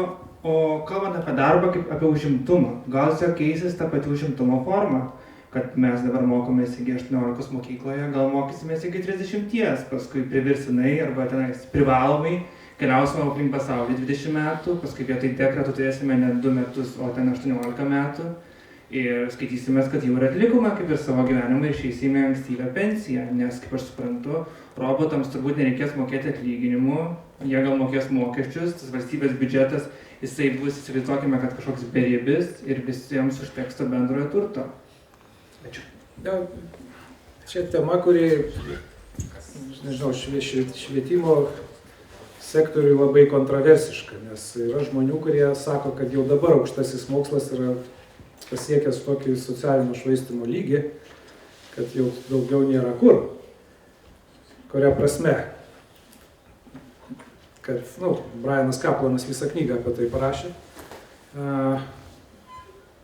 kur sako, kad mes pradėjom kolekcionuoti diplomus tam, kad signalizuoti jais darbo rinkoje, moju. Bet mes mokomės 5 metus, tada antras diplomas, nes vienas jau mažai kam įspūdį daro ir taip toliau. Tai va čia gaunasi, kad mes vietoj to, kad, nežinau, per 3 metus baigę bakalaurą eitume dirbti, mes trinam tos suolus čia ir tai yra, kaip sakant, bullshit job. Grįžtant prie to pačio. Kodėl Kaplanas apie taip sako? Todėl, kad empiriškai pasižiūrėjus, ką veikia tie žmonės, dauguma jų, arba labai didelė dalis, nedirba pagal specialybę. Tie, kurie dirba pagal specialybę, neatsimena, ko mokėsi ir nelabai moka abstrakčias žinias pritaikyti specifiniams darbo poreikiams. Tai Kaplanas sako, didžioji dalis švietimo vyksta darbo vietoje. Reiškia, ir mes galėtume sumažinti šitą, arba, kaip sakant, kovoti su šitą madą siekti aukšto mokslo tam, kad išsiskirti iš kitų, siekiant to signalo darbo vietoje, darbo rinkoje. O tą signalą įrodo kitos studijos, kurios, pavyzdžiui, tyria 2 žmonės. Išklausė tas pačias žinias gavo, vienas parašė baigiamąjį darbą, kitas neparašė. Ir žiūrima algų skirtumas. Algų skirtumas, bent jau Amerikos atveju, kiek atsimenu, buvo 305% iš karto. Kas rodo, kokia diplomo signalizavimo galia yra. Nes darbdavys sako, kažkas su taip ne taip, žinias lyg ir išklausai, bet neparašai, gal tu čia nedisciplinuotas, gal dar kažką. Tai čia yra gera tema pokalbiai, reiškia, apie sielą aukštajam moksle ir ką mes čia išdarinėjom. Aišku, Lietuva yra iš viso unikali 40 aukštųjų mokyklų, aš nežinau, ką jie čia moko ir ką jie čia darys. Ir kiek jos yra aukštosios aplamai, nes kai kurios vietos tiesiog yra kabutėse jau aukštosios, tiesiog diplomų pardavyklos ir panašiai. Bet šitie dalykai reikalauja milžiniškų lėšų. Lietuva švietimui skiria netgi biškį daugiau negu ES vidurkis procentais nuo BVP, nors mūsų biudžetas nedatraukia iki tokio, kokio turėtume turėti. Bet čia turbūt, sakau, atskiros konferencijos reikalaujantis dalykai, nežinau, Raimundas kalbėjo tą prasme, kad štai eina tam žmonės, kad išmoktų ir dirbtų. Mūsų, pavyzdžiui, praktinėje filosofijoje, kas studijuoja VDU, ateina dauguma studijuoti ne tam, kad po to baigė dirbtų. Ne, jie įstojo 30 metų, 40 metų, 50 metų. Viena mūsų studentė neseniai buvo dantų gydytoja dantistė, kam jai to reikia. Aš jos klausiu, kam jai to reikia. Sako, tau reikia dantis remontuoti? Reikia, sako, pastoviai. Sako, taip ir mums reikia protą remontuoti, sako, tik tai kiti žmonės neina ir nesusigaudo, kad jiems reikia nueiti ir pasiremontuoti protą. Tiesą sakant, mane jį kartais priblokšdavo, nes mano seminaruose, žinot, dalyvauja sėdi baltai apsirengusi, čia pacientui suleido, jinai, matai, raminamų vaistų ir tuo metu klausosi paskaitos, galvoju, viešpatie, štai jums ir chirurgas su 2 arba su 3 pacientais vienu metu paskaitoje yra ir kitu metu gręžia kažkuriam tai veikėjų dantis. Tai man tai kiekvieną kartą tai būdavo pribloškintis, bet noriu pasakyti, tai yra paklausa.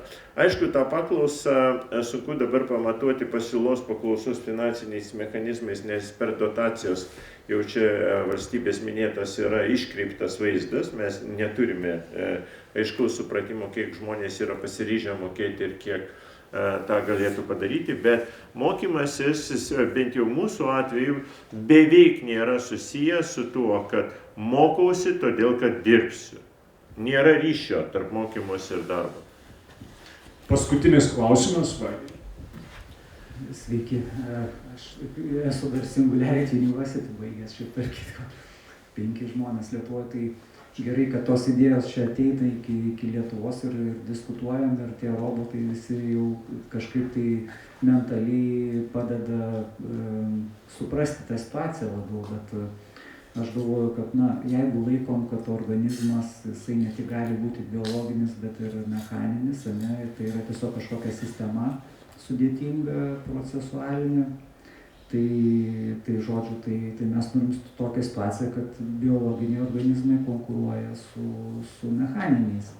Ir ko gero tie mechaniniai organizmai išstuminėja. Ir galbūt jau jie išstuminėja. Ir, pavyzdžiui, tas, tarkim, gimstamumas, tai yra tokia kaip išvestinis dalykas, kad tų vaikų nereikia, nes skalbimo mašina išskalbs ne vaikas rūbus, ten indus išplaus irgi efektyviau, ir tokiu būdu geriau tų daiktų turėtų, ne vaikų. Ir turim tą gimstamumą dabar 1, daro už 10 metų bus 0,5. Tai va, tai žodžiu, tai gal mes jau pralošėm kaip biologinį organizmą.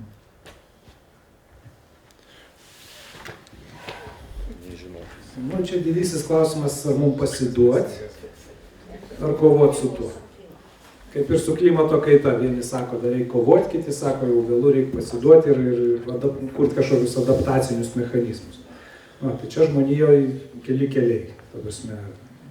Dabar jau esam tarpiniai būsenai, kažkokie egzoskeletai yra nevaikštantis vaikščios ten ir panašiai.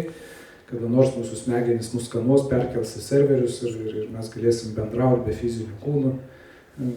Galimi tokie variantai, kogi ne, čia kvantinė kompiuterija ateina, kaip sakant, iš vis bus. Tai, nežinau, žmonija, čia aišku visi žinom, čia nuo paskutinio didžiojo sprogimo, kiek čia 16 milijardų su galu metų, tai mes nežinom, kas čia buvo įvykę, nes mes čia akimirksnis esam. Gal čia buvo šitos situacijos, kurias mes aptarinėjom ir panašiai. Galbūt, kad taip buvo buvę. Reiškias, prisitaikymas, sakau, žmonės gyvens šalia su robotais, tie robotai bus vadinami žmonėmis, ne kapitalu, kaip dabar mes linkę vadinti. Ir sakau, jeigu jie turės sąmonę, sirgs už Žalgirį, bus kitokie žmonės. Ir tas gimstamumo klausimas, čia vėlgi daug bandymų atskirti, kiek čia kultūriniai veiksniai veikia, kažkokie kiek socioekonominiai šitą gimstamumo duobę. Bet optimistai sako, taip, Žemelė šiek tiek pailsės nuo mūsų, nieko čia natūralaus turėti 8 milijardus planetui, prieš 100 gerą metų 1 milijardą turėjom ir atrodė baisiai daug. Tai politikai, aišku, bando čia galvoti, kaip čia mūsų pinigais užversti, kad mes čia dar pagimdytume kažką, bet nepanašu, kad tai veikia. Tai dabar šnekama apie tą išmanųjį susitraukinėjimą, tokį smart shrinking kažkokį čia demografai kalba, apimant ir išvadau, man rodo. Tai kažkokio nišinį priemonių darysim ir pakeliui žiūrėsim, kas darosi, kaip sakant, kažkaip, nebus taip, kad kažkaip nebūtų. Tai čia optimizmo kažkoks, tai nežinau, pliūpsnis iš mano pusės, gal gyvensim, sakau, amžinai be fizinių kūnų, sėdėsim tose socialiniuose tinkluose ir bendrausim tom temom, tom video žaidimų kambarį.